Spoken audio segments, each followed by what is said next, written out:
15 de septiembre de 1947, la enfermera Elena Sandoval comenzó su turno nocturno en el Hospital San Juan de Dios, en Guanajuato, México.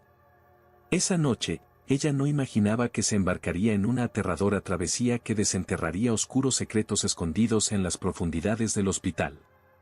Mientras los pasillos silenciosos resonaban con los esporádicos gemidos de los pacientes y el constante zumbido de los equipos médicos, Elena se enfrentó a un misterio que sacudiría su cordura y cambiaría para siempre su percepción de la realidad. 23:45, hora en la que entré en el Hospital San Juan de Dios para mi turno de noche. El aire estaba impregnado con el característico olor a desinfectante y un perturbador silencio flotaba sobre los pasillos débilmente iluminados. Mi nombre es Elena Sandoval, y esa noche de septiembre de 1947, no tenía idea de que mi vida estaba a punto de cambiar drásticamente. Comencé mi ronda habitual, revisando a los pacientes uno por uno. Todo parecía normal hasta que llegué a la cama 7. Allí, acostado e inmóvil, estaba un hombre que nunca antes había visto. Su rostro pálido contrastaba con las sábanas blancas, y sus ojos, aunque cerrados, parecían moverse frenéticamente bajo los párpados. Confundida, consulté mi tablilla. No había ningún registro de ese paciente. Miré a mi alrededor, esperando encontrar algún colega que pudiera explicarme la situación, pero el pasillo estaba vacío. «Señor, ¿me escucha?», pregunté suavemente. No hubo respuesta. Me acerqué para verificar sus signos vitales, pero al tocar su pulso, un frío gélido recorrió mi cuerpo. Era como si toda la vida hubiera sido succionada de ese cuerpo. Asustada, di un paso hacia atrás. Fue entonces cuando noté algo extraño en la pared detrás de la cama. Una mancha oscura, casi invisible en la penumbra, parecía expandirse lentamente. Corrí a llamar al doctor Paredes, el médico de guardia. Cuando volvimos a la cama 7, menos de 5 minutos después, el paciente había desaparecido. La cama estaba perfectamente arreglada, como si nadie hubiera estado allí. «Elena, ¿estás segura de lo que viste?», preguntó el doctor Paredes, con una mezcla de preocupación y escepticismo en su voz. «Sí, doctor», respondí, tratando de contener el temblor en mi voz. «Había un hombre aquí. Lo vi, lo toqué». El doctor Paredes frunció el ceño, visiblemente incómodo. «Bueno, ahora no hay nadie aquí. Tal vez necesites descansar un poco. El turno nocturno puede ser agotador». Asentí mecánicamente, pero sabía que no estaba imaginando cosas. Mientras el doctor Paredes se alejaba, miré una última vez a la cama 7. La mancha en la pared había desaparecido, pero una sensación de pavor se instaló en mi estómago. Algo estaba mal en ese hospital, y yo estaba decidida a descubrir qué era. En las semanas siguientes, mi obsesión con el paciente de la cama 7 creció. Comencé a investigar en los archivos del hospital, buscando cualquier información sobre incidentes extraños o pacientes no registrados. Mis colegas comenzaron a mirarme con desconfianza, susurrando a mis espaldas. Podía sentir sus miradas de pena y preocupación, pero eso solo aumentaba mi determinación. Una noche, mientras hurgaba en los archivos más antiguos en el sótano del hospital, encontré una carpeta amarillenta y polvorienta. Dentro de ella, había una foto de un hombre que me hizo congelar. Era él, el paciente de la cama 7. El nombre en la ficha decía Luis Espíndola, admitido el 10 de junio de 1943. Mi corazón se aceleró cuando leí la causa de admisión, heridas de guerra, estado crítico. Pero lo que más me impactó fue la fecha de fallecimiento, 15 de junio de 1943. Luis Espíndola había muerto hacía más de 4 años. ¿Cómo era posible que yo lo hubiera visto, tocado? Mientras leía el informe, mis manos temblaban. Luis era un soldado que había regresado gravemente herido de la guerra. Según los registros, murió debido a complicaciones postoperatorias. Pero había algo extraño en las anotaciones del médico responsable, el doctor Manuel Ruiz. Las entradas eran vagas, con lagunas inexplicables. Decidí que debía investigar más a fondo. ¿Quién era realmente Luis Espíndola? ¿Y por qué su espíritu, si es que era eso, seguía vagando por los pasillos del San Juan de Dios? Los días pasaban lentamente, y cada turno en el hospital se convertía en una batalla contra el miedo y la duda. No podía compartir mis descubrimientos con nadie. ¿Quién creería que había visto el fantasma de un soldado muerto hacía años? Aún así, no podía dejar de pensar en Luis Espíndola y el misterio que rodeaba su muerte. El 3 de octubre de 1947, decidí visitar la Biblioteca Municipal de Guanajuato para investigar la historia del hospital y, posiblemente, encontrar alguna mención de Luis en los periódicos de la época. Pasé horas inmersa en microfilmes polvorientos, con los ojos ardiendo por el esfuerzo de leer las pequeñas letras. Cuando estaba a punto de rendirme, encontré algo.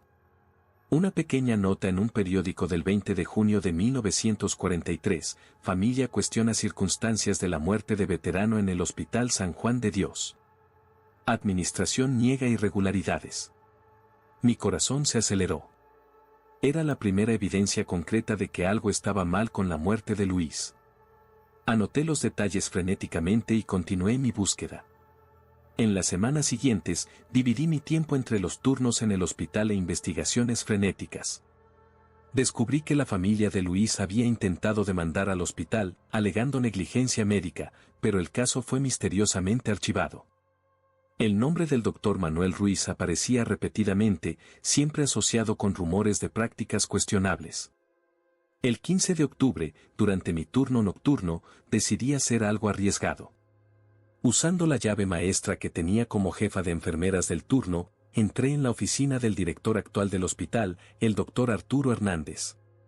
Con las manos temblorosas, comencé a hurgar en los archivos.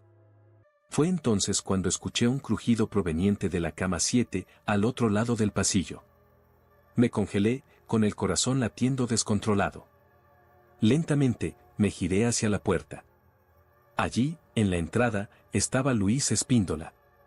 Su rostro era una máscara de dolor, con los ojos hundidos fijos en mí. Abrió la boca, pero no salió ningún sonido. En su lugar, un hilo de un líquido oscuro goteó por la comisura de sus labios. Sofocando un grito, derribé una pila de carpetas. Cuando miré de nuevo, Luis había desaparecido. Temblando incontrolablemente, me obligué a volver a los archivos. Fue entonces cuando encontré una carpeta cerrada con el nombre Proyecto Lázaro.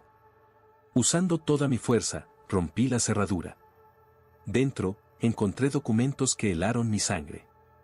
El Proyecto Lázaro era una serie de experimentos antiéticos realizados en veteranos de guerra gravemente heridos. ¿El objetivo? Probar nuevos métodos de resucitación y prolongación de la vida. Luis Espíndola no había muerto por complicaciones postoperatorias. Había sido usado como conejillo de indias en un experimento que salió terriblemente mal. El doctor Ruiz y un equipo selecto habían encubierto todo, silenciando a la familia y borrando registros. Mientras leía los horripilantes detalles de los experimentos, escuché pasos en el pasillo. En pánico, guardé los documentos en mi bolso y corrí fuera de la oficina, apenas logrando cerrar la puerta antes de esconderme en un armario de suministros. El doctor Hernández pasó, hablando en voz baja con alguien. Necesitamos asegurarnos de que nadie descubra. La reputación del hospital depende de ello. Cuando finalmente salí de mi escondite, horas después, estaba decidida a exponer la verdad, sin importar el costo. Pero a medida que caminaba por el pasillo silencioso, sentí ojos invisibles observándome. El hospital guardaba más secretos de los que imaginaba, y algo me decía que Luis Espíndola no era el único espíritu inquieto vagando por sus pasillos. La mañana del 1 de noviembre de 1947, llegué al hospital con una mezcla de determinación y miedo. Las hojas secas cubrían el camino, y una fría neblina flotaba en el aire, como si la propia naturaleza presintiera lo que estaba por venir. Pasé la mañana reuniendo valor, ensayando mentalmente lo que diría. A las **11, 45 **, golpeé la puerta de la oficina del doctor Hernández. Adelante, llegó la grave voz del otro lado. Respiré hondo y entré. El doctor Hernández estaba sentado detrás de su imponente escritorio, con los ojos cansados estudiándome desde detrás de sus gafas de montura fina. Enfermera Sandoval, ¿en qué puedo ayudarla? Doctor Hernández, comencé, con una voz más firme de lo que esperaba, necesitamos hablar sobre el proyecto Lázaro. El rostro del director palideció visiblemente. Por un momento, pensé que lo negaría todo, pero luego sus hombros cayeron en derrota. ¿Cómo lo descubrió?, preguntó, con la voz casi en un susurro. En los minutos siguientes, le conté todo, mis visiones de Luis, mis investigaciones, los documentos que encontré. A medida que hablaba, vi una mezcla de emociones cruzar el rostro del doctor Hernández, sorpresa, vergüenza, miedo. Elena, dijo finalmente, usando mi primer nombre por primera vez, no tienes idea de la caja de Pandora que estás abriendo. Luego me contó toda la historia. El proyecto Lázaro había comenzado como una iniciativa bien intencionada para salvar a soldados gravemente heridos. Pero bajo la dirección del Dr. Ruiz, los experimentos se volvieron cada vez más antiéticos y peligrosos. Luis Espíndola no fue el único, confesó Hernández, con la voz entrecortada. Hubo otros. Muchos otros. Mientras él hablaba, las luces de la oficina comenzaron a parpadear. Un viento frío barrió la sala, haciendo que los papeles volaran del escritorio. En el espejo colgado en la pared, vi reflejos distorsionados, rostros de agonía, cuerpos retorcidos. Ellos nunca nos dejaron, murmuró Hernández, mirando a su alrededor con terror. Están atrapados aquí, buscando justicia. En ese momento, la puerta de la oficina se abrió violentamente. Allí, en el pasillo, estaba una procesión de figuras espectrales, pacientes en batas de hospital, sus cuerpos marcados por cicatrices de experimentos grotescos. Al frente de ellos, Luis Espíndola, con sus ojos fijos en nosotros con una intensidad ardiente. El doctor Hernández cayó de rodillas, sollozando. Perdón, imploró. Por favor, perdón. Yo estaba paralizada, incapaz de moverme o hablar. La temperatura de la sala cayó drásticamente, mi aliento formaba nubes en el aire helado. Luis se acercó, su rostro a centímetros del mío. Sus labios se movieron, y esta vez, pude escuchar su voz, un susurro ronco que parecía venir de muy lejos. Cuenta nuestra historia. Haz justicia. Con esas palabras, las figuras comenzaron a desvanecerse, como niebla al sol. Luis fue el último en desaparecer, sus ojos nunca dejaron los míos hasta que se fue por completo. Cuando finalmente pude moverme, vi que el doctor Hernández estaba inconsciente en el suelo. Corrí a buscar ayuda, mi mente giraba con todo lo que había sucedido. En las semanas que siguieron, el escándalo del proyecto Lázaro salió a la luz. El doctor Hernández, incapaz de lidiar con la culpa y el horror de lo que había presenciado, sufrió un colapso nervioso y fue internado. La investigación que siguió reveló la magnitud completa de los experimentos y del encubrimiento. Las familias finalmente recibieron respuestas sobre el destino de sus seres queridos. El Hospital San Juan de Dios enfrentó un largo y doloroso proceso de reforma y reparación. En cuanto a mí, nunca más pude mirar los pasillos del hospital de la misma manera. A veces, tarde en la noche, todavía escucho susurros y veo sombras por el rabillo del ojo. Pero ahora, ya no son gritos de agonía lo que escucho, sino suspiros de alivio. Las almas inquietas de Luis y los demás finalmente encontraron paz. 15 de septiembre de 1948, exactamente un año después de mi primer encuentro con Luis Espíndola. El otoño llegó una vez más a Guanajuato, trayendo consigo una melancolía que parecía eco de los eventos del año anterior. El Hospital San Juan de Dios era irreconocible. Las paredes, antes de un blanco estéril, ahora ostentaban colores suaves y murales reconfortantes. Los pasillos, antes silenciosos y opresivos, ahora resonaban con voces amables y los pasos apresurados de un equipo dedicado y ético. Yo todavía trabajaba allí, ahora como directora de enfermería. La transición no fue fácil. Muchos empleados renunciaron cuando la verdad salió a la luz, incapaces de lidiar con la culpa o el estigma. Otros, como yo, se quedaron, decididos a transformar el hospital en un lugar de verdadera sanación.